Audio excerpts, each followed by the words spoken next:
நம்ம மனைவி வந்து முரண்படுறா, அதை பற்றி கவலை இல்லை, எதை பேசிட்டு போகிறா, ஏன் அவளை போய் திட்டிக்கிட்டு அடிச்சுக்கிட்டு போவா, நடக்கட்டும், எவனே நான் அனுபவிக்கிறேன். இப்போ அவள் பேசுகிற கொடுமையை தாங்கிக் கொள்வதையே நான் தவமாக நினைக்கிறேன்னா.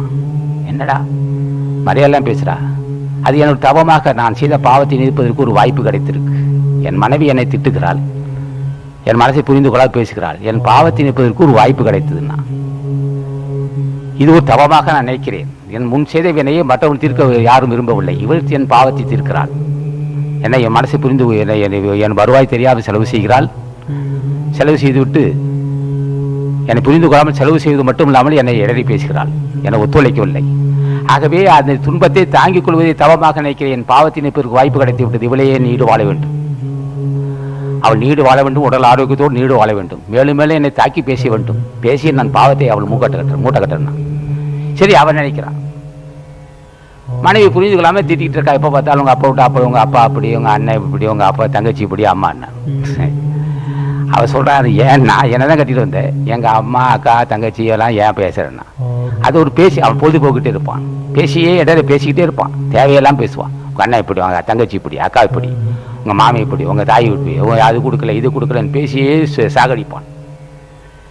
பேசியே சாகடிச்சு அவளை என்ன நினைக்கணும், அப்பா பெரிய புண்ணியவான் கிடைத்தான், நம்ம பாவத்தை மூட்டை கட்டுறதுக்கு இவனை தவிர ஆள் இல்லை, இவன் தான் நல்ல சரியான ஆள் கிடைத்தான். நல்லா பேசியா, நல்லா நீ எதை வேணாலும் பேசு, அடிக்கணும் அடிச்சுக்க, அடி திட்டு உத, இது மாதிரி ஒரு எனக்கு புண்ணியவான் கிடைக்கணும். இந்த ஜென்மத்திலேயே இந்த பாவ சுமையை நான் தீர்த்துக்கணும். அதுக்கு நீ தான், அதுக்கு அவன் ஆசான் பார்க்குறான். நல்லா ஏற்றுக்கிட்டேம்மா, புண்ணியத்தை தேடிக்கிட்டேன்னா. எந்த வகையாவது ஒருவன் பாவம் தீர வேண்டும். ஒன்று வறுமை வர வேண்டும் பாவம் தீர்வதற்கு, இல்லது கடன் சுமை வரட்டும். தேவையில்லா கடன் சுமை வந்தால் பாவம் தீருதுன்னு அர்த்தம். அப்போ நோய் வர வேண்டும். ஒன்று வறுமை வர வேண்டும், பாவம் தீர்வதற்கு பொல்லாத வறுமை வர வேண்டும். ஏற்றுக்கிறேன். என்ன காரணம், காலையில் சாப்பிடும் போதே மதிய உணவு எங்கே இருந்து ஏற்கட்டான்.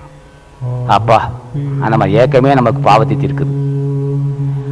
சரி, அடுத்த உணவுக்கு என்ன செய்வோம், அடுத்த துணிமணி இல்லை, உடை இல்லை, உணவு இல்லை, குந்த குடிசை இல்லை, பாவம் தீருதுன்னு அர்த்தம். அதே சமயத்தில் இப்போ நோய் ஒரு நோய், எப்போ பார்த்தாலும் நோய். ஏற்றுக்கொள்கிறேன், அதை நான் ஏற்றுக்கொள்கிறேன். என்ன காரணம்னா, முன் செய்த வினையை நான் அனுபவிக்கின்றேன். வறுமையாக, நோயாக, பல்வேறு பிரச்சனையாக ஏற்றுக்கொள்கிறேன்.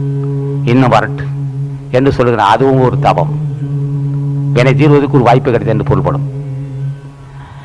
ஆக வாழ்க்கை என்பது நல்வினை இருந்தால்தான் செம்மையாக செய்ய முடியும், இல்லைன்றால் முடியாது.